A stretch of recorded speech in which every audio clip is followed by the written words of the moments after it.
Welcome back, everyone. Laszlo Montgomery. This is the China History Podcast. Thanks for tuning in. History of Taiwan, Part 5 today.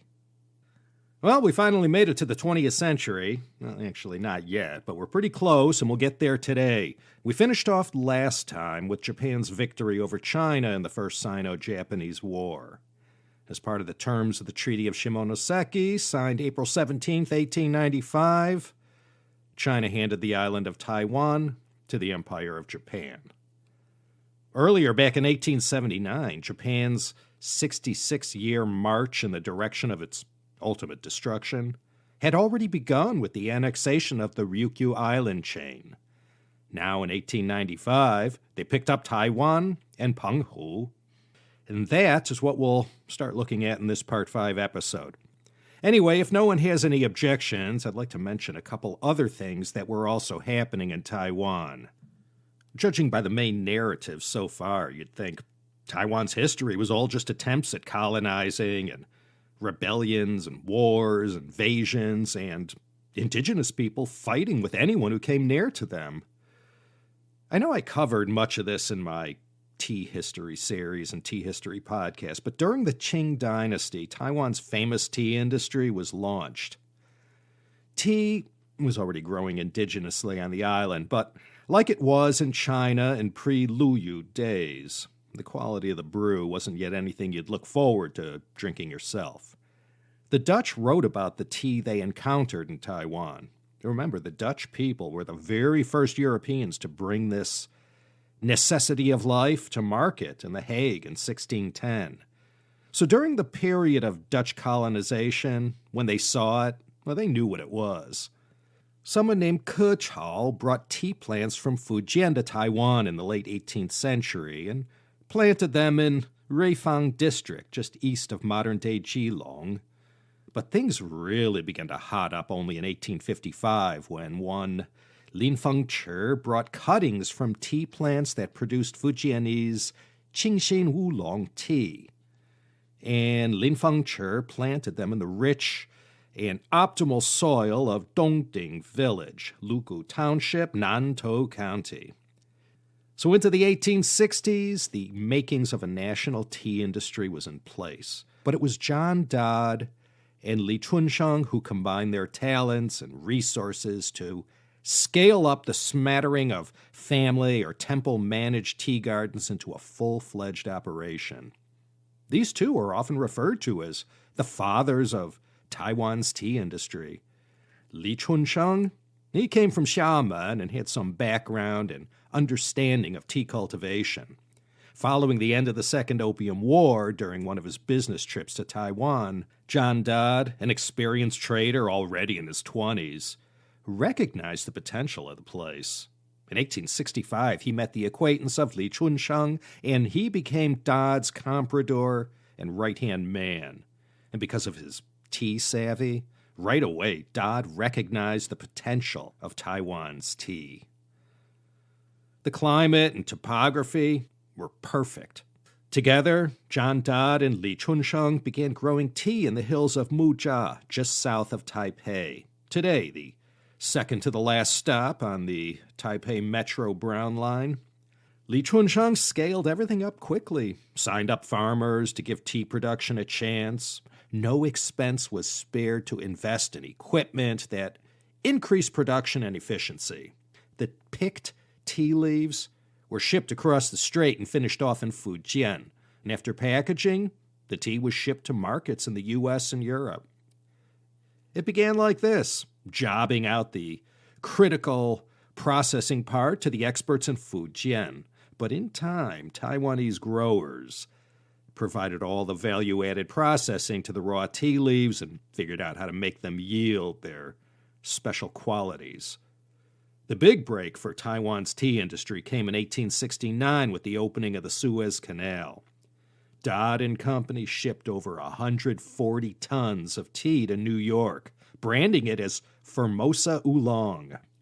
With this exotic-sounding name and the visions it surely conjured up in the minds of Westerners, along with its unique oolong taste, it became an instant hit, particularly with the swells of high society. So now, with the Fujian middleman cut out of the supply chain.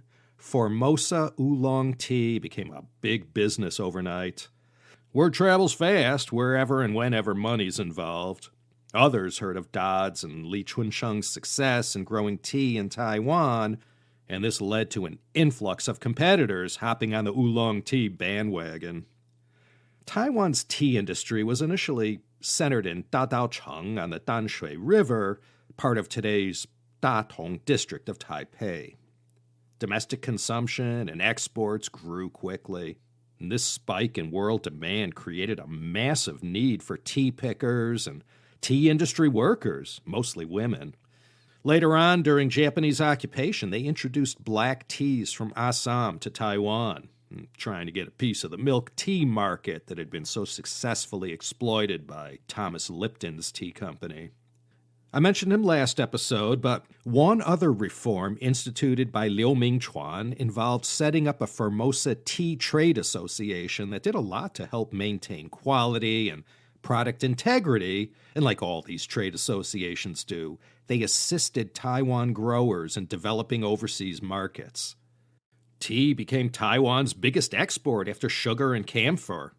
In time, oolong tea, though first developed in Fujian, would become synonymous with Taiwan, or more popularly as Formosa oolong. In 1919, tea growers in Taiwan began growing Tieguanyin Iron Buddha tea from seeds transplanted from Anxi, where it all began for this great and famous tea.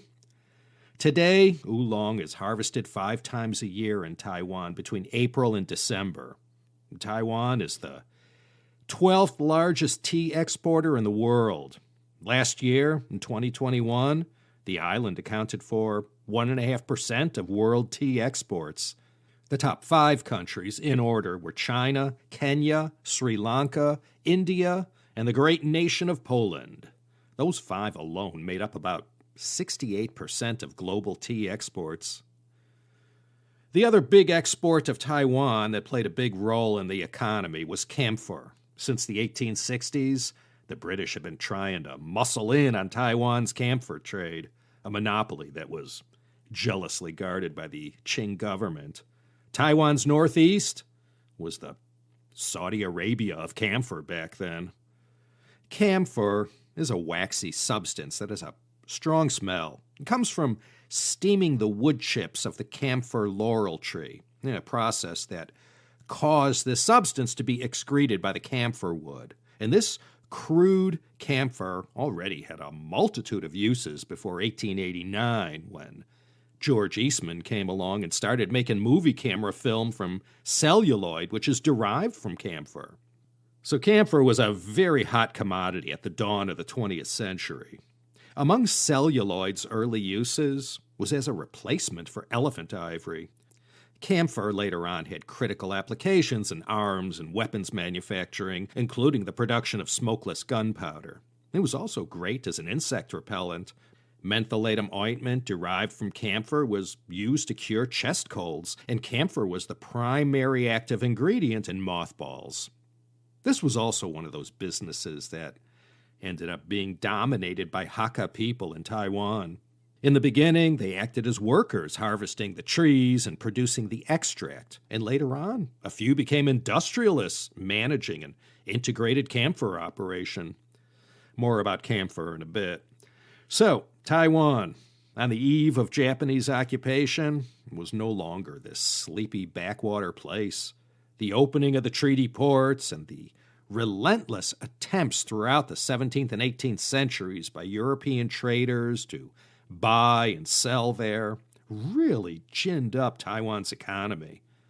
By the time Japan arrived in 1895, the island was ripe and ready for unfettered exploitation of the island's natural and human resources.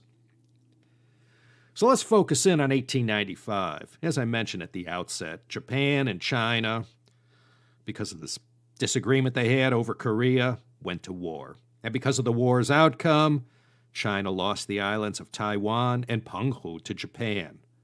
Prior to the bitter ending, Li Hongzhang had gone to all the great powers requesting their immediate help and volunteering to act as temporary guardians of Taiwan, or some other arrangement that would preclude Japan from seizing the island in the likely event of a victory over China. Now, there were no takers. When the time came to transfer formal governance from Qing China to Meiji Japan, that tired old dynasty just signed it over. Up to now, the people who were local to Taiwan, the Taiwanese, including all the indigenous people, they were already starting to let their identity harden and were beginning to view themselves as neither part of the Qing nor whoever the colonizer of the moment was. And now here came the biggest colonizer of them all, the Empire of Japan. Not everybody was happy with them at first. As we'll see, it took many months for the Japanese to tamp down the last vestiges of major resistance. So keep in mind, over the 50 years of Japanese rule on Taiwan, despite all the good they did for Taiwan, not everyone was happy the Japanese were there. But you couldn't help but see the tangible improvements throughout society. In time, things began to settle down to a state of good-natured contempt for one another. The first major incident to happen following the Japanese takeover of Taiwan was the establishment of Asia's so-called First Republic. Let's take a quick look at the main figures and circumstances of this ill-fated government. First and foremost, there was Tang Jing-song. He had distinguished himself fighting down in Vietnam against the French and had a working relationship with Liu Yongfu, who commanded the infamous Black Flag Army that had acted as the scourge of the French forces, trying to get that colony in Tonkin up and running.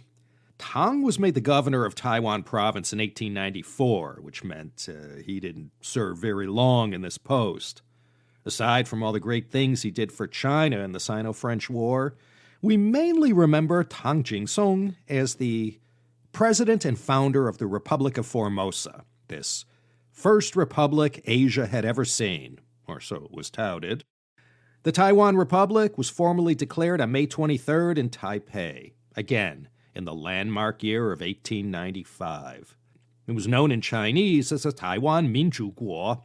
This was by no means a well-thought-out government with a mission and values that were hammered out over a period of time.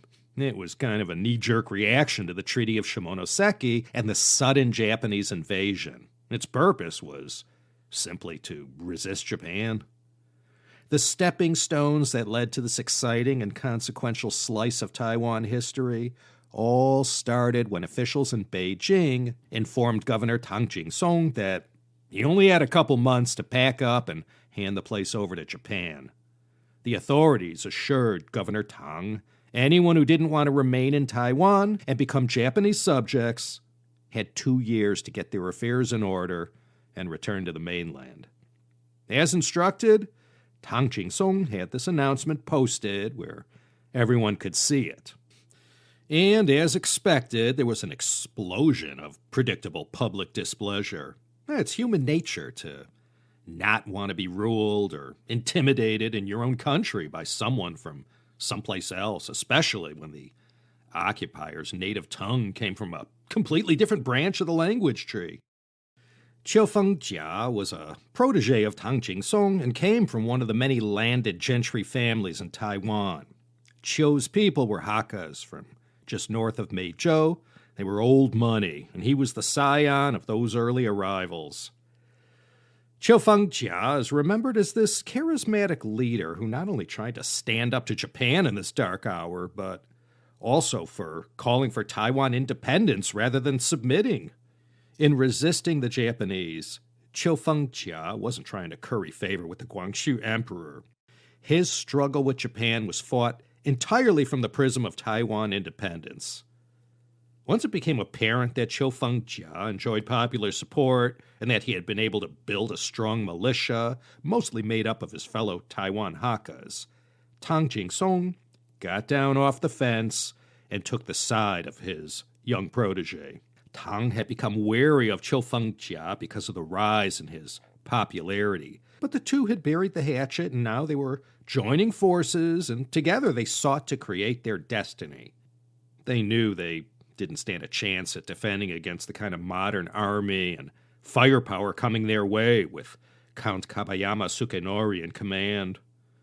Prior to Japan's arrival, Chiu had funded militia camps throughout Taiwan, and he commanded a large Hakka militia force in his stronghold of central Taiwan. But this whole military struggle was one of those things that was over even before it started. Most of the Formosa Republic leaders and officers fled days and weeks after Japan invaded. The 12,000 Japanese troops that had landed at Geelong were destined to make fast work of this republic. But it took them 5 months. Tang Jing-song was made president of the new Taiwan Republic. Chiu Feng-jia was made vice president. After the announcement had been made regarding the imminent arrival of Japan, most of the Qing officers and soldiers abandoned ship and sailed back to the mainland. In order to shore up their armies, Tang Jing-song called on Liu Yongfu, the Black Flag Army leader, to lend his military support for this cause. He was made head of the armed forces and mainly protected the southern part of Taiwan. May 18th, 1895. It was supposed to be handover day, but when the two parties got to Geelong Bay, they were greeted by a welcoming committee that was armed and dangerous, so they went to Plan B. On May 23rd, the following announcement was sent to the Qing authorities by the Formosa Republic leaders. Quote, "The Japanese have insulted China by annexing our territory of Taiwan. The people of Taiwan, in vain, have appealed to the throne. Now the Japanese are about to arrive. If we, the people of Taiwan, permit them to land, Taiwan will become a land of savages and barbarians. If, on the other hand, we resist, our state of weakness will not be for long, as foreign powers have assured us that Taiwan must establish its independence before they will assist us. Therefore, we, the people of Taiwan, are determined to die rather than be subdued by the Japanese. This decision is irrevocable. The leaders of the people of Taiwan, in council, have decided to constitute Taiwan a republic state, and all administration henceforth will be in the hands of officials elected by the people of Taiwan. Tang Jing-song, governor of Taiwan, has been appointed president of the Republic of Taiwan. The official ceremony of inauguration of the Republic will take place on May 25th, 1895 at the noon hour, at which all persons, those of rank, merchants, farmers, artisans, and tradesmen, will assemble at the Militia Hall. This is a declaration of the people of Taiwan." End quote. Mind you, not a single nation, great or near great, offered diplomatic recognition of this new fledgling republic. Tang Jing-song had to have his arm twisted a little in order to get him to go along with the whole idea.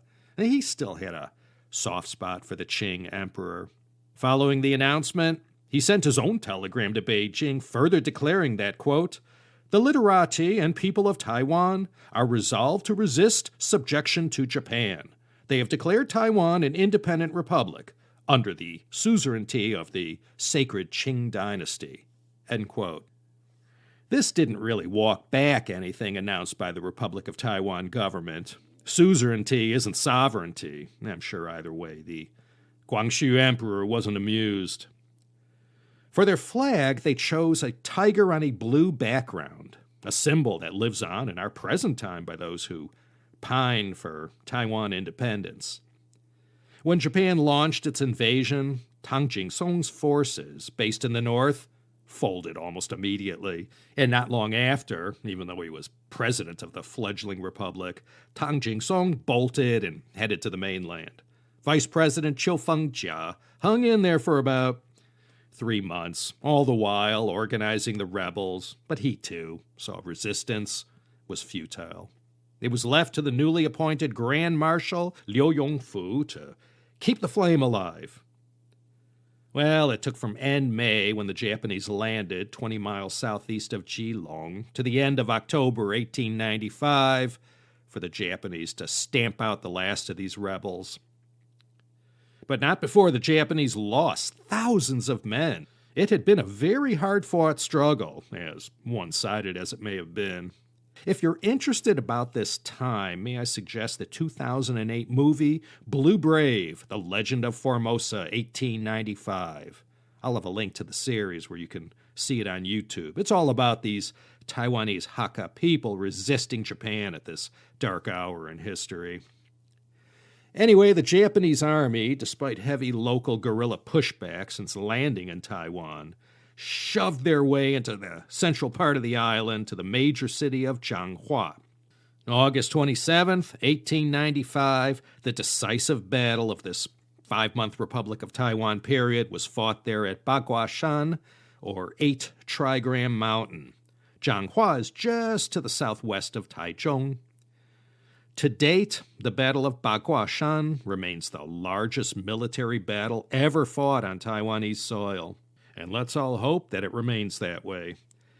The Battle of Bagua Mountain snuffed out the final remnants of the Formosa Republic and opened the door to the pacification and takeover of the rest of Taiwan in the south, where most of the island's early history had happened.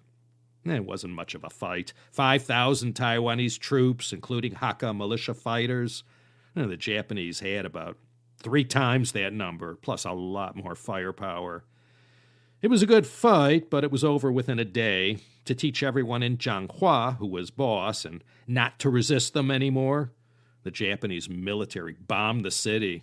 After the Battle of Baguashan, that marked the beginning of the Japanese takeover. It would take a couple more months of mopping up resistance, but Japan was in charge, and a brand new era was about to begin. For some, it would be a rough and unpleasant 50 years. But for most of the Taiwanese living under Japanese rule, the whole thing had its pluses and minuses. The horrors and violence of World War II were still 4 decades away. For now, Japan was eager to show everyone what an enlightened colonizer they were. Taiwan was Japan's first outing, and they were determined to transform the island into an example. And during these early years on Taiwan, they had to cross the river by feeling the stones. They didn't flood the island with Japanese migrants, not yet anyway. The Japanese presence at the outset was entirely a military one. But 300,000 Japanese would later migrate to Taiwan over the 50-year period of the Japanese occupation. The population would double on Taiwan from about 3 to 6 million. First and foremost, Japan was after the natural resources and wasted no time taking an extractive approach to Taiwan. Agriculture, natural resources, and a captive market for Japanese manufacturers and services. Every colonizer's dream. You could say the Japanese colonial officials and military took a rather heavy-handed approach in the takeover of Taiwan and in getting the place organized. And as far as the Aboriginal people went, well, some of them figured out right quick that the Japanese took a different approach to them as the Qing, and they weren't so shy about letting their intentions be known that they intended to force their way into their lands and take their resources, which included camphor, something the Japanese were very hot for. In November of the following year, 1896, there was a notable event called the Xincheng Incident. Xincheng is a township on the east coast of Taiwan in Hualien County. The native people there were the Truku, perhaps better known as the Taroko or Tailuga-Zu. They and the Sidik indigenous tribe were related, and their lands were close by to each other. In response to Japanese incursions, in November 1896, 20 Truku warriors raided the Japanese forces and killed 13 Japanese in retaliation for alleged sexual abuses committed against some Truku women. The Japanese themselves retaliated and got their noses bloodied in the process. Things quieted down, but the Japanese army would be back one day. With a vengeance, I may add. So we'll cover that in Part 6. Till the day the Japanese were sent packing following the outcome of World War II, there had been a lot of fiery debate regarding their 50 years in control. The Qing dynasty had 212 years to transform Taiwan. and much of their reforms didn't really commence until Liu Mingchuang's time as governor beginning in 1887. Using the achievements of the Qing dynasty as a yardstick, the Japanese did quite a bit, particularly with the building of infrastructure and turning what had started to coalesce in the early 17th century into one of the major economies of the region. Taiwanese business interests welcomed the peace and prosperity that followed in the wake of the Japanese takeover. It wasn't just the native people who Taiwan residents had to beware of. There was a general lawlessness throughout the island, and many landed gentry acted as warlords with their own muscle to back them up. Those days were over for now. Yeah, things quieted down by 1898 to the extent that Japan didn't need to keep a strong military presence. What they relied on instead was an oversized police force to maintain order rather than the ugly face of occupation troops. These policemen served in the trenches of day-to-day rule in Taiwan. In 1902, an amnesty was offered to the last remaining holdouts still fighting Japanese rule in the mountains. Hundreds took up the offer and surrendered to the Japanese authorities. A nice banquet was held for them. 360 of them were told they would receive honors and amnesties. They were told to wear a white flower pinned to their robes or garments to identify them as the honorees. Then during the banquet, when a signal was given, all those with these identifying white flowers were shot dead. By this time in 1902, around 12,000 rebels and resistors to Japanese rule had been hunted down and killed, and these latest ones were just added to the list. The terrible fate that awaited Japan was still far in the future, and for now, they were playing for keeps. All kinds of measures, big and small, were enacted to get people in the right frame of mind for the Japanization or Kominka movement that was later launched in 1936. Chinese newspapers were banned, so was the use of the local Taiwanese dialect. Local Taiwanese, no matter how pro-Japan they were in their hearts, were kept out of the political process for the time being, and no criticism of the government was ever allowed. All standard fare for those nations who later on found themselves under Japan's imperial boot. In the early years of Japanese colonial rule, the Meiji government in 1898 appointed Kodama Gentaro as Governor General and Goto Shimpei as Chief of Home Affairs. Despite having masterminded that red wedding-like execution of all those former rebels wearing the white boutonnieres, Goto was considered very enlightened as far as his policies went. Right away, to start creating state revenue, he set up government monopolies on salt, tobacco, and camphor. The list of positive accomplishments that Goto Shimpei implemented during his tenure was impressive. A decade into Japanese rule of Taiwan, the place was completely self-sustaining economically. Goto Shimpei's ultimate objective in all these positive changes he was implementing weren't being implemented to help the people of Taiwan. It was all for the glory and benefit of Japan. Goto knew he had to mold these Taiwanese people into Japanese subjects. Goto, who served from 1898 to 1906, also instituted the Hoko system in Taiwan.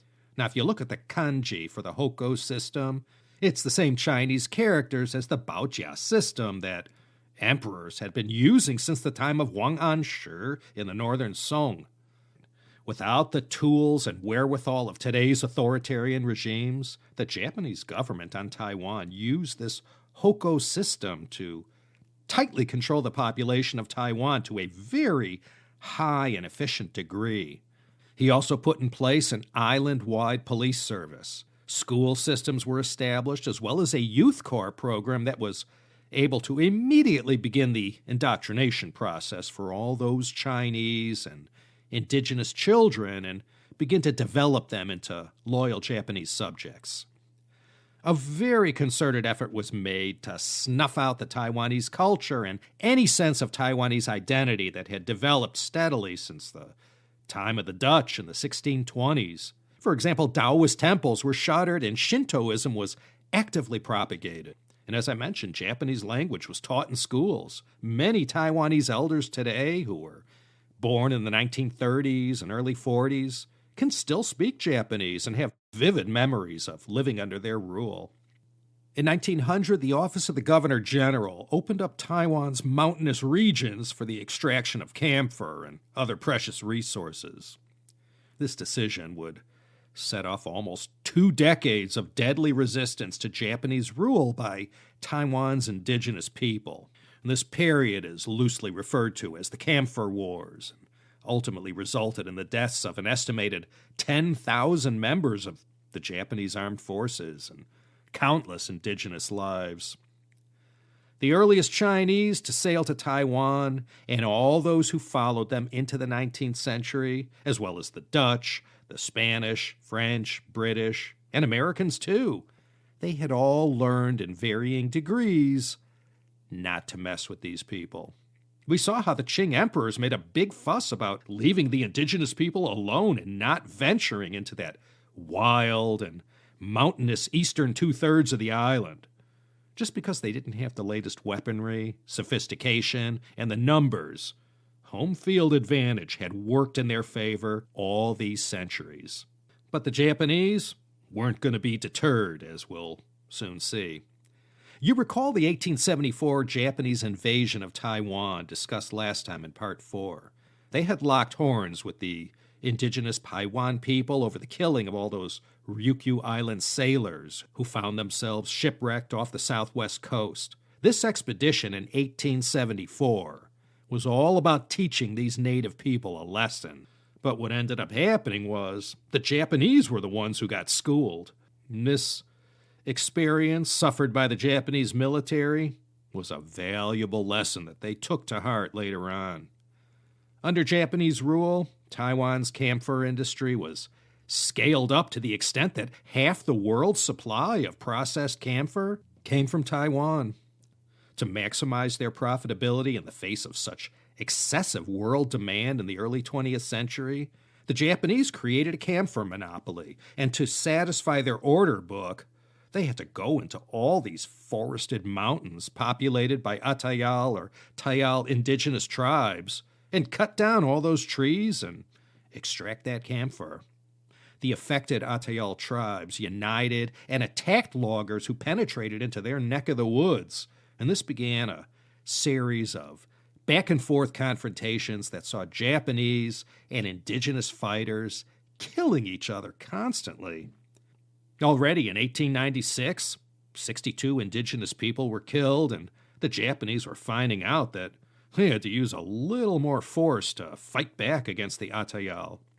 As it got closer to 1900, more and more deadly confrontations occurred between these loggers cutting down camphor trees and the Atayal people who lived in these lands.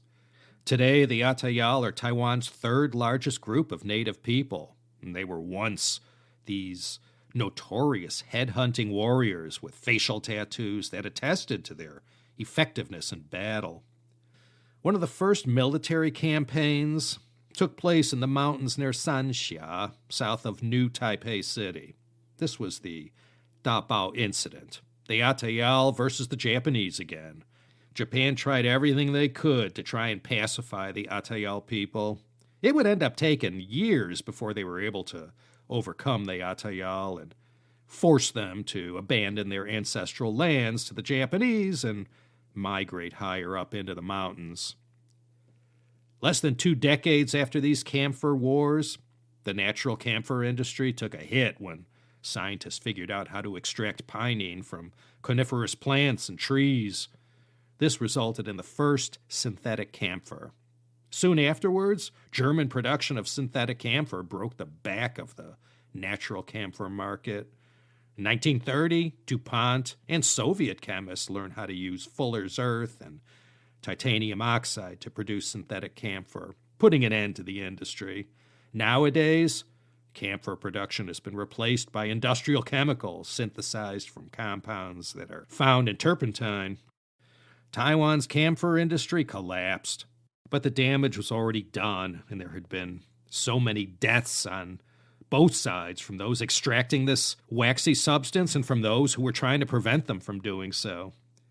Taiwan's indigenous people, they weren't the first ancient people to be killed and forced off their land by a bigger and more powerful antagonizer. And they weren't the last one either. For the Atayal indigenous people, at least, having all these camphor trees growing wild on their ancestral lands, it turned out to be more of a curse than a blessing. As soon as it became a critical commodity for the Japanese Empire, they weren't going to allow anyone or anything to get in their way of obtaining it. It's ironic that as much damage as the Japanese did to eradicate indigenous culture, no one up to their time had done more to study them from an anthropological and taxonomical perspective. Taxonomy, it's a science of categorization and classification.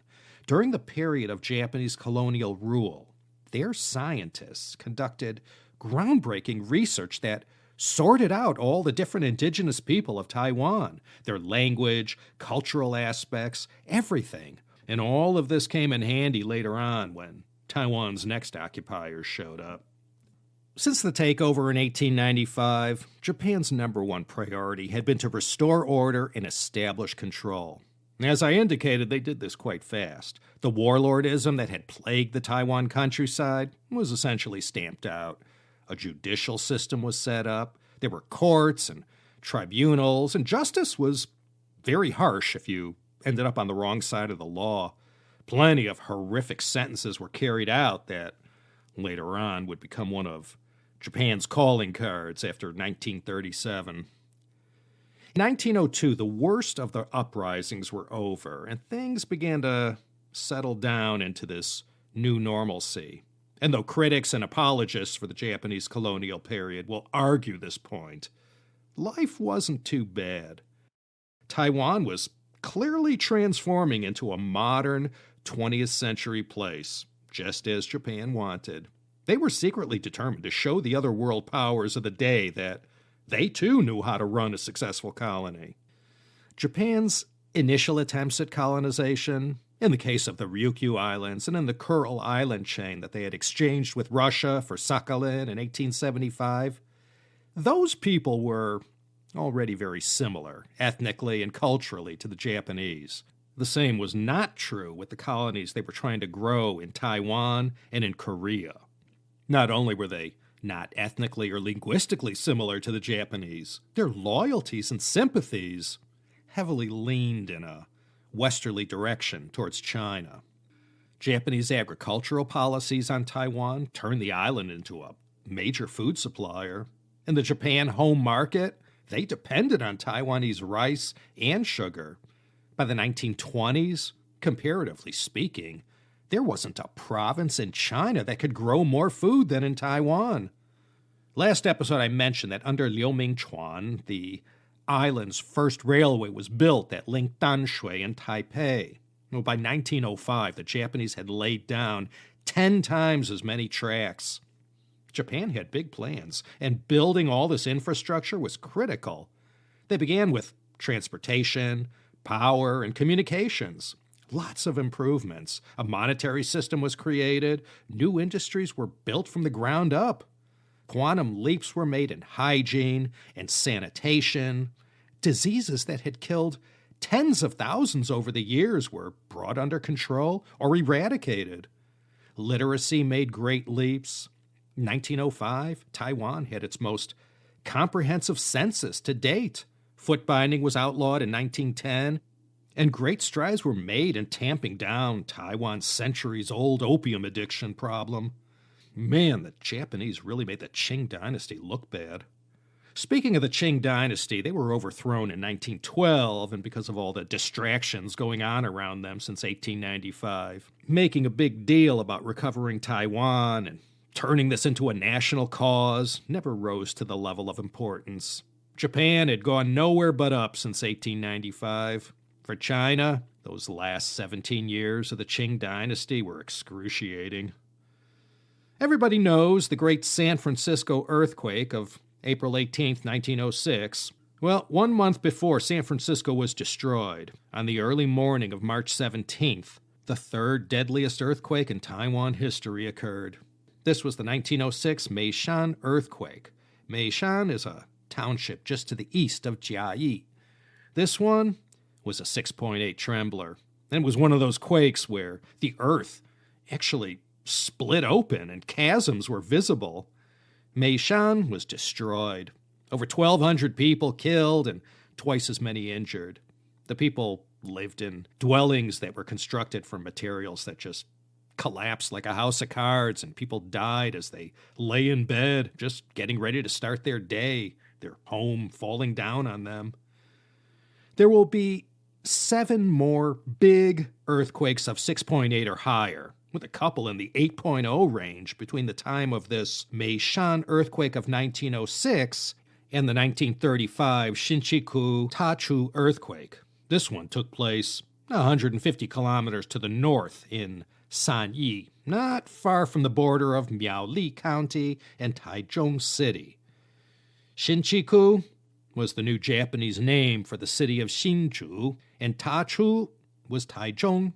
All the names of places were Japanified.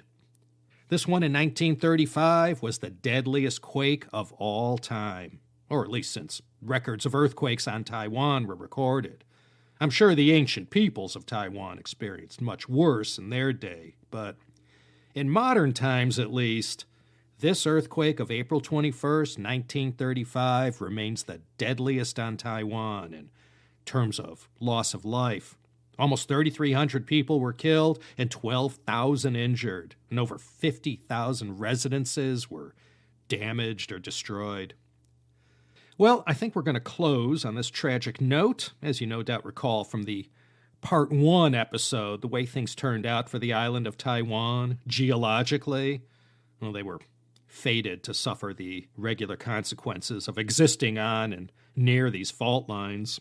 There's still a lot more to go. We'll pick up next time in Part 6 with more of the pushback against Japan. The locals and native people, not everyone was happy, and there were several disturbances that we'll look at next time. I know it sounds like the Taiwanese were so ungrateful, fighting back against the Japanese, who seem to be doing so much to improve the daily lives of the people, offering all kinds of modern services and opportunities to those who went along with the program. But we'll see. As we get closer to 1937, the Japanese stopped looking so benign and enlightened on Taiwan. So I'm sure you won't want to miss that. I wouldn't miss it for the world. Once again, if you think one ad is one too many, may I invite you to consider subscribing to either CHP Premium or Patreon? Details are in the show notes. Ad-free listening, and hey, all these other guys asking for money, maybe you get the new material a few days early, a week at most. Pshaw. With CHP Premium and Patreon, you'll get access to new shows weeks early. And on top of all that, this is a great way to support me. My deepest thanks to everyone in my CHP community around the world who supports me through these 2 channels, and to you too for considering it. This here's Laszlo Montgomery signing off from Los Angeles, California. My thanks for listening, and it's my humblest of hopes that you'll all come back next time for another exciting episode of the China History Podcast.